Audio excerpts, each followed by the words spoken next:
Hey, it's your boy Jay Nix, and today I'm going over my pitch for the series finale of Toy Story 5.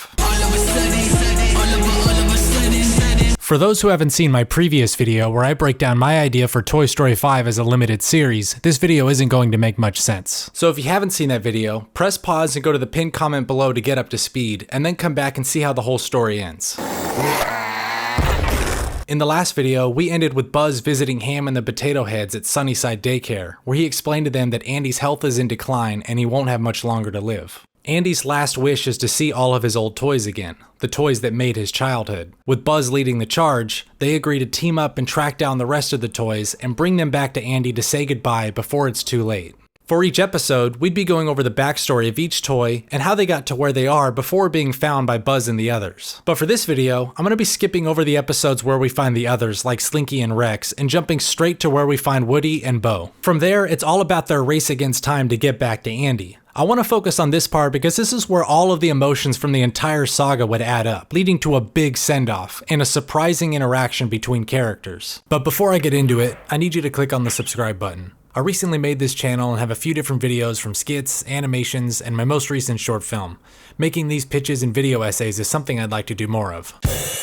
Since Buzz is the main character, I think it's important to go over his backstory and what led him to return to Andy's house in the first place. As I said in the previous video, I like the idea of having Buzz's story told gradually throughout the series. Each toy's episode would open with a Buzz flashback scene that emotionally resonates with the themes of that particular toy's episode, and gives us more information as to what happened with Buzz and why he's so adamant about reuniting everyone for Andy. Okay, so what happened then? Yeah, what's the deal with Buzz? Yeah, what happened to Buzz? Well, just like Andy, Bonnie grew up. As she aged, she gradually grew out of any need for the toys beyond sentimental value. Through garage sales, spring cleanings, and donations, especially Sunnyside since Bonnie's mom works there, she gradually moved on. As Buzz watches the toys separate, he becomes a leftover toy. The way I see it, Buzz is far from being the hot new toy he once was. His popularity died out like all the other hit toys of the past. Either people already have a Buzz Lightyear, or they don't want one. Being one of Bonnie's favorites, she doesn't want to just give him away, but she's not going to play with him either. When Bonnie moves out of her mom's house, her and her mom box up her room and place everything in the attic besides containers of other belongings from her childhood. Here we would have an appearance from Forky, who, being more of a childhood piece of art, would have been saved with other schoolwork like report cards and yearbooks. Buzz and Forky actually have a lot in common, and I'd love to see a scene where they bond over a shared experience. Buzz and Forky are really the only characters that we see come into their existence, both starting off with a warped identity, with Forky thinking he's trash and Buzz believing he's a real space ranger. They had to learn to be a toy. You are a child's plaything! It was through Woody and the gang at Andy's house that brought Buzz to accept his reality and became the toy we all know, which plays a major role in his quest to find everyone. With Buzz now collecting dust in an attic and everyone else moving on to their new lives, this is where his identity crisis takes a turn. In the fourth movie, Buzz is reliant on his inner voice to guide him and be his conscience. I was not a fan of this. His reliance on it degrades his character and pulls him away from reality. He needs to get rid of it to be fully in tune with his real self. I think the best way to get rid of it is having his batteries die out. And this makes sense because batteries aren't what powers him, just his accessories. Without them, he's forced to rely on his own instincts again and learn to live with himself. In doing this, he would reflect on what his purpose is now.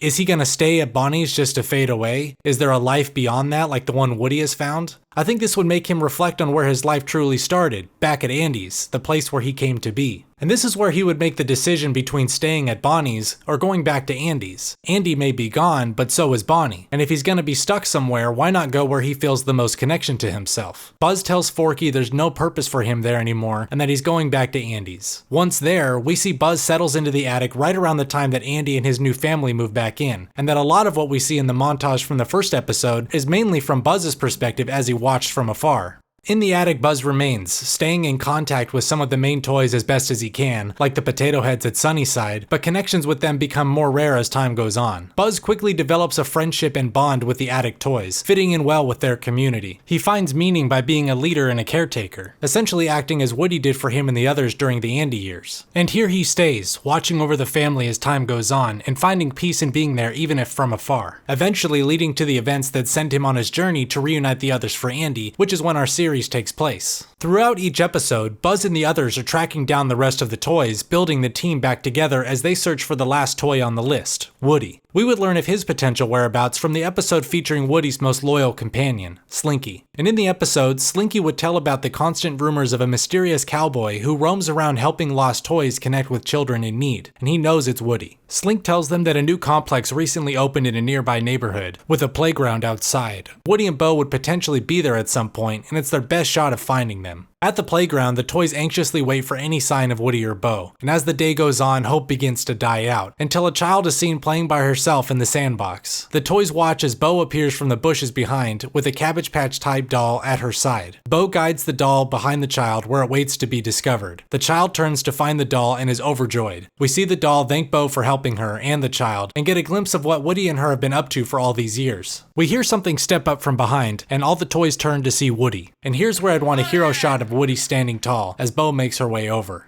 We see Woody and Bo are both weathered from the years, both having battle scars and their colors aren't as vibrant. I like to imagine Woody's face would have scuff marks that mimic a 5 o'clock shadow, and both have replacement parts from all the action they've gotten into, like Woody having an action figure arm replacement for one that may have been ripped off during a dangerous adventure. Buzz tells Woody all about the Andy situation and the timely nature of the mission. Woody is hesitant to go at first, but has a change of heart when he recognizes what Buzz has become. He knows a lost toy when he sees one, and this gives him another reason to join along.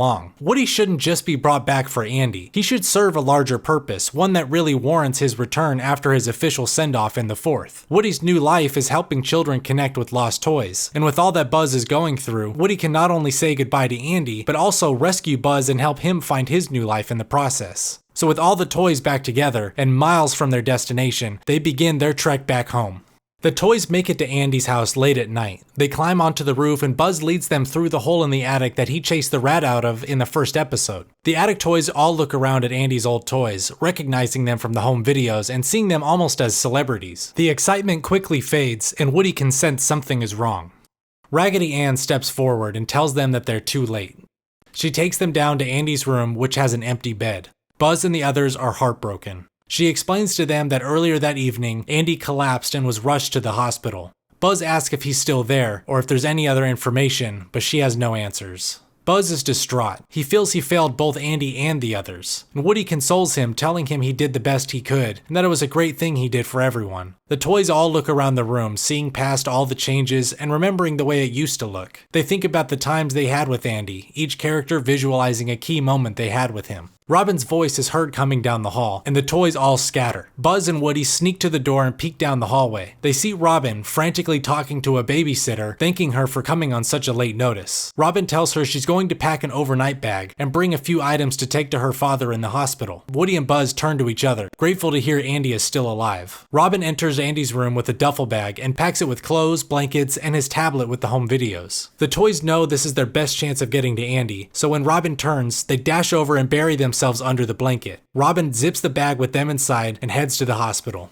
Once there, the toys unzip the bag to see Robin sitting beside Andy on the bed. He lies motionless, with his eyes closed, hooked up to machines. The heart monitor is the only proof he's still alive. She tells him she brought a few things from home to keep him comfortable, and that she'll be here when he finally wakes up. The toys quickly jump out of the bag before Robin steps over. Robin takes out one of Andy's sweaters and uses it as a blanket, quickly falling asleep as she reads a book on the chair beside his bed. The toys wait a moment. Knowing this might be their only shot with Andy, they decide to take it.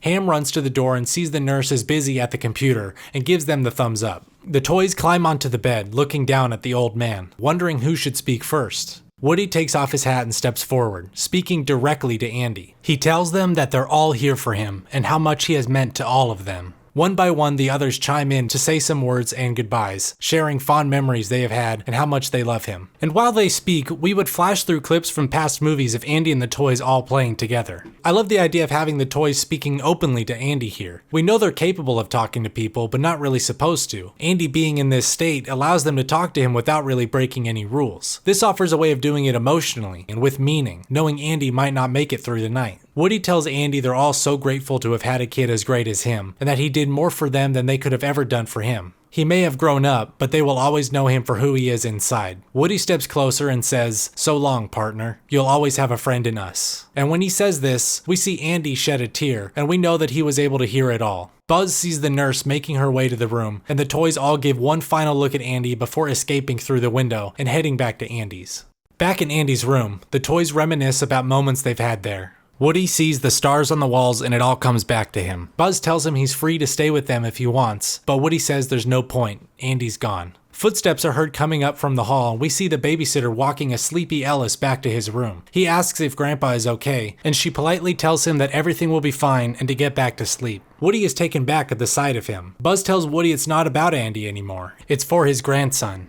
Seeing Ellis makes Woody consider for a moment. He can't help but want to be there for a kid, especially one in Andy's family, but the excitement quickly fades. Woody tells Buzz he can't stay, as tempting as it might be. Him and Bo have a life outside where they help kids every day, not just one. And Buzz understands, telling him this will always be his home. Woody tells Buzz it's a great thing that he did for Andy and for the others, that he's a great toy. Buzz tells him he learned from the best, and if it wasn't for him and the others, he wouldn't know who he really was. Woody tells him he should certainly know who he is now. Woody and Bo head towards the exit. They turn back around one last time to see the others, and Rex asks if this is goodbye. Woody says that they'll be around.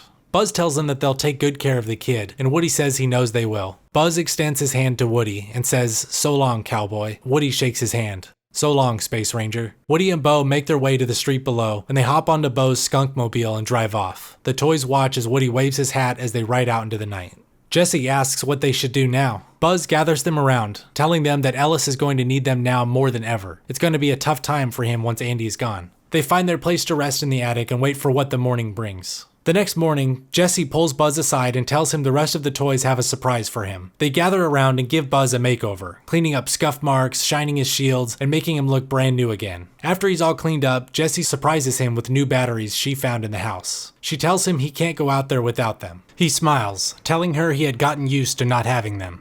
They swap out his batteries and gear up for the day. Through the vent below, the toys see Robin enter Andy's room. She's been crying and the toys know what has happened. They all look to each other, sad to hear the news. Buzz tells the others it's time, that Ellis will be up any moment and they need to be ready. Ellis wakes and sees his mom crying downstairs beside Aunt Molly. They tell him Grandpa passed early that morning. Ellis understands the best he can, but he's too young to fully know what it all means. We see Ellis hug his mom and walk up to Andy's room. He looks around at all of Andy's belongings and tries to grasp the idea of his grandpa being gone. He turns to Andy's bed and sees the toys sitting still, smiling towards him with Ellis written on the bottom of their feet. Ellis's eyes widen. He leaps onto the bed with excitement. He yells down to his mom, telling her that Grandpa's friends are all here. Robin and Molly turn to each other, confused. They walk up to the bedroom and see Ellis on the bed with all of the toys. Ellis immediately holds them all up, one by one, telling each toy's names and what they do, just like Andy taught him. Robin and Molly are shocked. They ask how they got there, and Ellis says that they came for Grandpa. They look around the room, getting emotional. Ellis gathers all the toys in his arms and begs Robin to let him play outside. Still in disbelief, she allows him to go, and Ellis dashes out the door. Robin looks out the window to see Ellis running out with the toys. Other kids in the neighborhood slowly come up to him, watching him play. They show him their toys, and they all start playing with each other. Robin can't help but smile. She doesn't need to question where the toys come from. She knows at the end of the day they're from her dad, and they're here to help her and Ellis. They are going to have their time of grief, but here is a sign of hope that Andy is still around, and everything will be okay.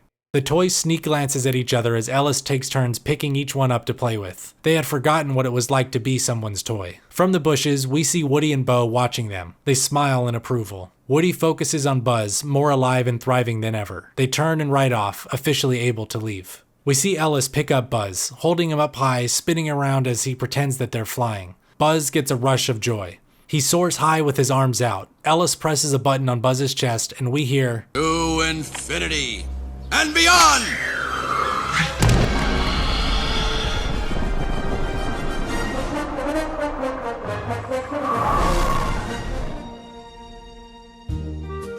So that's the idea. Thanks so much for watching and sticking it out to the end. I'm really curious to know your thoughts on how the whole story plays out. I think it's a great way to send off the characters and tie up a lot of loose ends, and it's a proper way to say goodbye to the franchise while still giving hope for the characters within the world. Like I said earlier, these pitch videos are something I'd like to do more of. I've had an idea for a Princess Peach movie for a while, and I'm considering doing that for the next one. Let me know if that's something you might be interested in. Until then, you can find me on all social media at JNixFlix, where I'll be posting all sorts of videos just like the ones here on this channel.